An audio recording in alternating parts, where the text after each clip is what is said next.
Hi everyone, welcome back to our video series on the new digital SAT verbal section. Don't forget to follow us and comment below on additional content you'd like to see. All right, so for today, we have one of our sort of crossover purpose slash structure questions. So which choice best describes the function of the underlined portion in the text as a whole? So first, for these questions, we always want to be thinking about the text as a whole first, because we can't decide how a specific portion is functioning until we can understand kind of the text as a whole and what it's trying to do. So that's going to be our first step here. So let's read the passage. According to historian Vicky L. Ruiz, Mexican-American women made crucial contributions to the labor movement during World War II. At the time, food processing companies entered into contracts to supply United States Armed Forces with canned goods. Increasing production quotas conferred greater bargaining power on the company's employees, many of whom were Mexican-American women.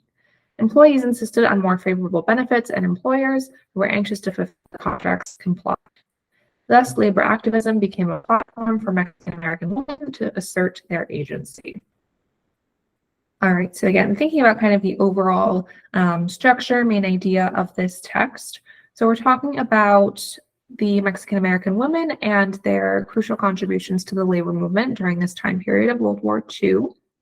And it kind of gives us some background that the companies entered into contracts, increased production quotas, conferred greater bargaining power on the company's employees, many of whom were Mexican-American women. So we're getting into more in this section here about, specifically Mexican-American women's role in this.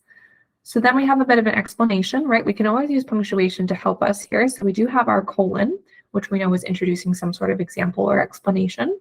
So we just talked about the greater bargaining power that the employees were getting, many of whom were these Mexican-American women.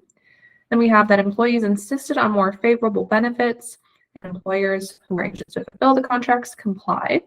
So a little bit of background on exactly how they had greater bargaining power. And then kind of our conclusion here that labor activism became a platform for these women to assert their agency. So we have a good feeling of the text, talking about the labor movement, Mexican-American women, and how they kind of contributed to that. So now we're thinking specifically, okay, now that we understand that, what does this underlined portion here contribute to the text specifically? So, what do we gain by having it there? What would we lose if we didn't?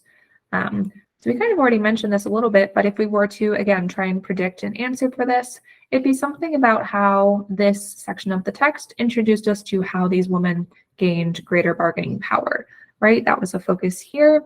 And this provides us with an explanation of how that came about, that they wanted more benefits, and because these employers wanted to fulfill the contracts, they complied. So essentially, at the end of the day, that's what this section is getting at.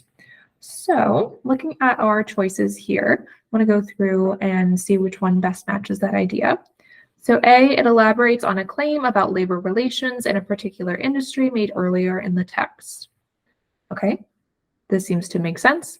Again, it explained what came before it, so this option encapsulates that. It seems maybe a little bit general, but that's okay for these questions. But let's look at the rest of our answers just to double check. So B, it offers an example of a trend in the World War II era economy discussed earlier in the text. So yeah, it's not really an example of a trend. It's just explaining the trend that they were already discussing. So then C, it notes a possible exception to the historical narrative of labor activism sketched earlier in the text. Again, not really an exception, still kind of more of a continuation, explaining something that's already been established. Also going back to A still, but lastly, D, it provides further details about the identities of the workers discussed earlier in the text. So again, we already had the context of these Mexican-American women made in the first sentence, so it doesn't really provide us with any information about them. So we're going to get rid of D as well, so we are left with A. A is going to be our best answer. And yeah, all right, follow us for more.